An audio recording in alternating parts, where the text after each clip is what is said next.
जब पढ़ने बैठते हो तो थोड़ा पढ़ा, किताब बंद कर दी, सुमरण शक्ति। सुमरण शक्ति में अगर एकाग्रता मिला दो तो 4 चांद। तुम्हारे काम में एकाग्रता मिला दो, 4 चांद। एकाग्रता ऐसा धन है कि जहां भी मिला दो आप आराम से, थोड़े परिश्रम से बहुत अच्छे सफल हो सकते।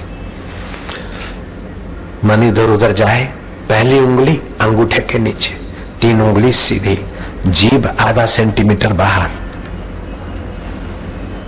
श्वास अंदर जाए, स्मृति बाहर आए, 1, श्वास अंदर जाए, विद्या बाहर आए, 2, श्वास अंदर जाए, शक्ति, श्वास बाहर आए, 3। थोड़ी देर श्वासोश्वास गिनो, तुम्हारी स्मृति, विद्या और शक्ति का विकास होगा और फिर तुम पढ़ोगे न तो आराम से याद रह जाएगा। फिर पेपर देने तुम जाओगे स्कूल, परीक्षा के दिन, तो परीक्षा के दिन क्या करोगे? जो परीक्षा के दिन नजीक आए त्यों रोज तिलक करो, चंदन का तिलक करो अथवा तो कंकु का करो। ये माया जो बिंदी लगाती ना प्लास्टिक की, उसमें फेविकोल लगता है, पशुओं की हड्डियां होती है उसमें, अच्छी, इससे वो केंद्र विकसित नहीं होता है स्मृति शक्ति का। इसे अभी विज्ञानी बोलते हैं पिनियल ग्रंथि। हमारे ऋषियों ने तो लाखों वर्ष पहले कहा कि सारे जीवन का और सारी क्रिया शक्ति का नियामक, नियंत्रक और आदेश देने वाला टावर शिव नेत्र है। कोई भी अच्छा काम करो तो पहले शिव नेत्र पर तिलक करके उसको सेंसिटिव किया जाता है। मंगलम भगवानम मंगलम गरुड़ध्वज मंगलम पुंडरीकाक्षाय सर्वमंगलाय तनोहरि। तिलक करो, हाथ में चावल लो, हाथ में करो नारा श्री बांधो, पहले तिलक करते।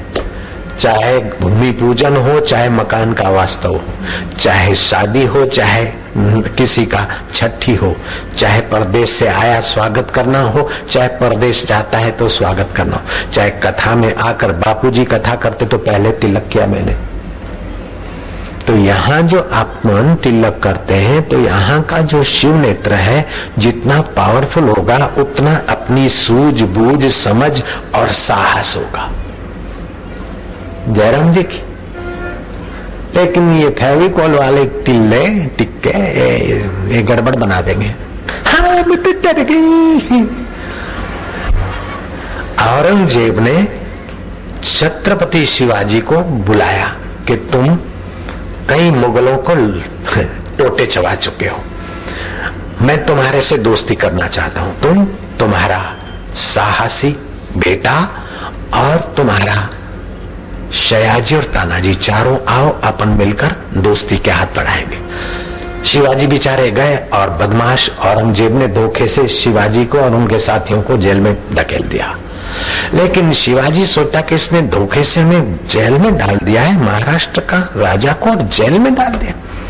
रोज ध्यान करते करते उनको आइडिया आई और जेल से फरार हो गए।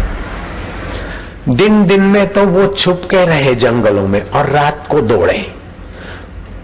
दिल्ली से चलते चलते चलते दौड़ते दौड़ते आगरा के पास सुल्तानपुर के जंगल में एक रात प्यास लगी, झरने के पास पानी पीने गए। बावड़ी में पानी पीने गए। शिवा पानी पीने जाए, इतने में भूखा शेरे बबर वो शिकार की खोज में उसको गंध आई और शिवा के ऊपर आ धमका। शिवा ने पानी तो पानी की जगह पर रहा, उसके दोनों पंजे पकड़ लिए। शिवाजी ने गुरु मंत्र योग विद्या सीखी थी।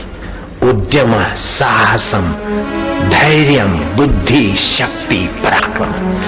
अब निहत्था, कोई हथियार नहीं, कोई तलवार नहीं, कोई पिस्तौल नहीं, कोई छुरी नहीं, कोई चप्पू नहीं, लेकिन योग विद्या आत्म विद्या है तो क्या बिगड़ सकता है। वो गर्जना करते रहे।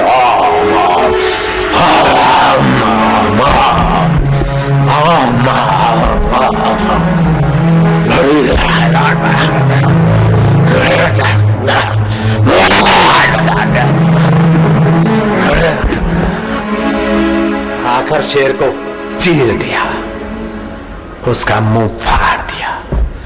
शेर तो मरा, लेकिन इस शेर को, शिवा को, शेर के 2 पंजे जोरों से लगे, चमड़ा हट गया, नसें और मांस निकल आया। कितनी पीड़ा होती होगी, लेकिन योग विद्या थी। जिसको पीड़ा है वो शरीर है, मैं नहीं। जो दुखी होता है वो शरीर है, मैं उसको देखने वाला। उसके 3 साथी भी पहुंचे। उन्होंने क्या किया, पत्तों का रस लगाकर इधर उधर शिवा को पट्टापुट्टी की। अब तो बस्ती में जाना जरूरी, और बस्ती में जाएंगे तो पकड़े जाएंगे, क्या करें। उद्यम, साहस, पुरुषार्थ, निगेटिव थिंकिंग नो, नकारात्मक विचार नहीं, दुर्बल विचार नहीं, पलायनवादी विचार नहीं, साहसी, उद्यम, साहसम, धैर्यम, बुद्धि, शक्ति, पराक्रम, षडेते यत्र वर्तन्ते तत्र देव सहायकृत। जिसके जीवन में 6 गुण है उसको तो भगवान कदम कदम पे सहायता करता। विनायक ब्राह्मण घर बार छोड़कर बस्ती से दूर मकान झोपड़ी बना के रहता था, उसके पास रहे। वो बेचारा भिक्षा मांग के लाता, इन चारों को खिलाए। 2-3 दिन खाया। शिवा ने देखा कि ब्राह्मण खिलाए, हम खाए। 3 को रवाना कर दिया, जाओ। जाना तो नहीं चाहते थे, लेकिन शिवा ने आदेश दिया, मेरी आज्ञा है, तुम जाओ। महाराष्ट्र के जो अपन किले जीते उनकी रक्षा करो, मैं ठीक हो जाऊंगा, अपने आप भागता हुआ पैदल पहुंच जाऊंगा। तानाजी ने 2 साथियों को भेजा, खुद छुपकर उसी गांव में सुल्तानपुर में रह गया और रोज दूर से शिवा की निगरानी रखता था। एक दिन शिवा ने भोजन किया, लेकिन विनायक ब्राह्मण ने भोजन नहीं किया। शाम हो गई। शिवा ने कहा कि विनायक, आपने आज भोजन नहीं किया, मैं लाता हूं। लेने गए तो रसोड़े में कुछ भी नहीं। विनायक ने कहा कि जो आटा मिला था तुम्हारे लिए ही रोटियां बनी, मैं कल खा लूंगा। शिवा ने सोचा कि मैं इसके घर का मेहमान हूं। मेहमान का कर्तव्य कि जिसके घर का टुकड़ा खाता उसकी भलाई सोचे, बदले में कुछ न कुछ उसका हित सोचे। इसको अगर महाराष्ट्र ले जाऊं तो आएगा नहीं। हीरे जवाहरात अशरफियां लाखों रुपए की भेजूं तो औरंगजेब को पता चल जाएगा तो इसकी खाल उतार देगा। अब क्या करूं। विनायक से कागज लिफाफा मंगवाया, चिट्ठी लिखी, बोले सुल्तानपुर का जो पुलिस अमलदार है उसको ये चिट्ठी देना। चिट्ठी में लिखा था कि 2000 रुपए, चांदी के 2000 रुपए इनाम में घोषित किए हैं शिवा को पकड़ने के लिए। वे 2000 रुपए ले आओ विनायक ब्राह्मण के पास तो तुम्हें शिवाजी मिल जाएगा, और शिवा को पकड़ के औरंगजेब को दोगे तो तुम्हें कई रियासतों का मालिक बनने का अवसर मिल जाएगा।